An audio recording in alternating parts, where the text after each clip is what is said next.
সময় যে কথার আগে হাত তুলতো সে এখন গালি শুনলেও মুস্কি হাসি দেয়। তো বন্ধুর একদিন তাকে জিজ্ঞেস করে, কিরে নেতা, তুই না কথা বলার আগে হাত তুলতি? তখন সে বলে, পাগল ছিলাম তখন তুলেছি, বুঝতে পেরেছি ওই জগতে কিছু নাই, আল্লাহর প্রেমের ধৈর্যের জগতে অনেক বড় নিয়ামত আছে। এত বড় বড় সফল ব্যক্তি যদি ছোটবেলায় লাথি খাইতে পারে, আপনি পারবেন না কেন?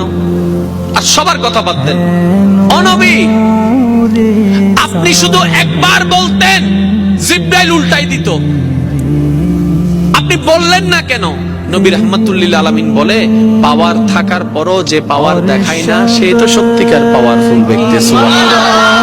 যার হাসে কিছু নাইতে হবে, দেখ চিনস নাই হন এর নাম জানোস না, আর বা ফোন চিনস না, জাতুন নাইতে হবে। আর যার থেকে আছে,